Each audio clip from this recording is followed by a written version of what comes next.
Hello, we're Team 15. I'm Christian, and I'm here with Zara and Sarub, and we're going to be covering the Rust language, which is a low-level language similar to C++ or C, designed with memory safety and thread safety in mind. To understand Rust, you kind of need to understand the history of it. It comes from Graydon Ore, a Mozilla developer, who worked on optimizing and securing the Firefox web browser. Through his work at Mozilla Labs, he kept on seeing the same problems happen again and again and again in code. Developers would forget to check their pointers to make sure it actually had a value and was not null. Developers would forget to deallocate memory, buffer overflows would happen, threads weren't protected correctly. It was a mess often. So he started work on a new language that would not have these problems.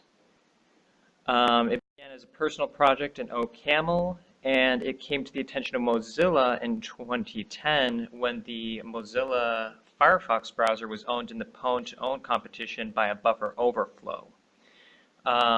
During that point, Mozilla offered to take over development of Rust and to start building a servo web browser framework to replace Firefox in the new Rust language. During this time, Graydon was still the lead, but in 2012 he steps down from the team, and it continues to grow, it continues to normalize the libraries, but it's now community-driven rather than driven by Graydon. Probably the most important thing that happens during this time is the addition of Cargo as a package manager, allowing functionality to be very easily included without having to do git sub repos or any kind of unusual ways of including libraries. Right now, Rust is approaching a stable release. It has simplified a lot of its pointer system. It's finishing out the language libraries, and once it hits version 1.0, it will have a stable API as well. Through time, Rust has had several compilers. Its original compiler was in OCaml. It was about 90% of the language that it is today. 70% of it was functional, and it compiled down to OCaml bytecode. In 2012, Rust moved over to a self-compiling language written in Rust and compiling down to LLVM intermediate code, which is then run on the LLVM virtual machine, or it can be directly compiled to machine code.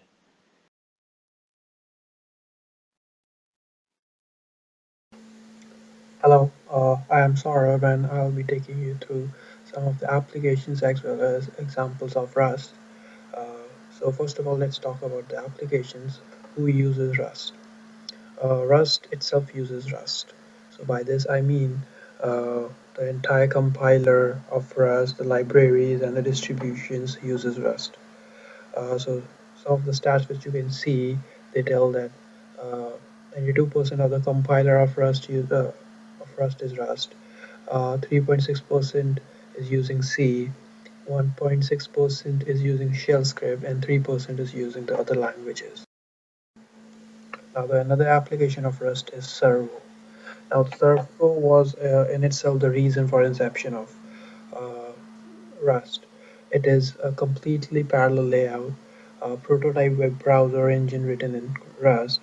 It is currently developed on 64-bit OS X and 64-bit Linux and Android systems. It seeks to create highly parallel environment which is super fast and super safe.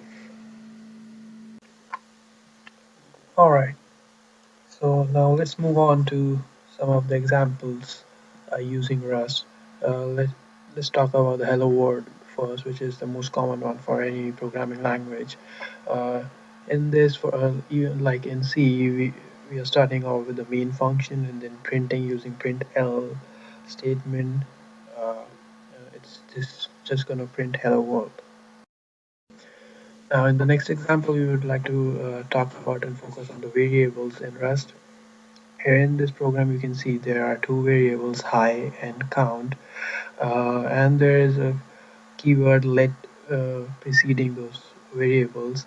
Uh, Here we haven't said string high or int count because Rust is a pretty loosely typed language. So in this, uh, there is a keyword called mut preceding count. So this is because we are changing the value of count in the while loop, and in Rust any uh, variable by default is immutable. So to make it mutable, we need to declare it using mut. In the next example, we'll be talking about functions in Rust. So here, first of all, we are printing hello function, and then using a variable, we are calling the function square with argument 10, and then printing the value of x. Now in Rust, to declare a function, we prefix it with fn, then the name of the function, then the argument x of type int, which returns the value of type int in this case, and then uh, here the last statement, this does not have a semicolon, or it's not even a return statement. So a return statement in Rust is optional. By default, the value of the last statement is returned, and we need not have to mention uh, semicolon in it. Now in the next example, uh, it is for match.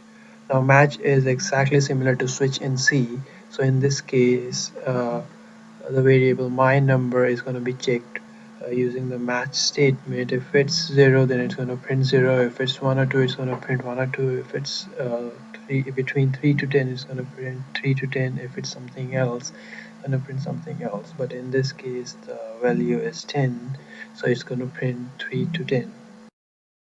Now in the last example, we would like to talk about uh, the loop. This is going to be with the help of Fibonacci function. The main objective of this example is just that loop is almost similar to the while true, and the entire structure of this program is almost similar to others. So we won't talk much about this. Thank you. Now I will start comparing Rust to other programming languages. Historically, programming languages have had a trade-off. You can have a language that is safe, but you have to give up control. Or you can have a language with control, but it's unsafe. C++, for example, falls into the later category. It gives you so much control that you can easily shoot yourself in the foot. On the other hand, Python, for example, is a very safe language to work with, but you have limited control on what you can do. There are some languages that lay in the middle, for example, Java. You can have some certain safety guarantees, but also you have limited control. Rust here is saying that you don't have to give up on either aspects. It attempts to give you a language with 100% control, yet be absolutely safe. It does this through extensive compile time checking, so you pay almost no cost at runtime for its safety features. Go and Rust also have their similarities and contrasts. They are both trying to create a language that is similar to C, but with modern affordances and more safety. On one hand, Go beats Rust in its stability because it guarantees backward compatibility going forward. However, Rust also has some cool features. One of them is that in Go, anything that is not on the stack is garbage collected by default. Rust has a garbage collector that you can use it if you want to. Another cool feature about Rust is everything there can be an expression. For example, you can assign the result of an if-else block statement to a variable, like this example here. So as you can see in this example, the result of this if-else statement is immediately assigned to the variable var. And when we evaluate this code, we can get that var immediately equals 5. So what is so special about Rust?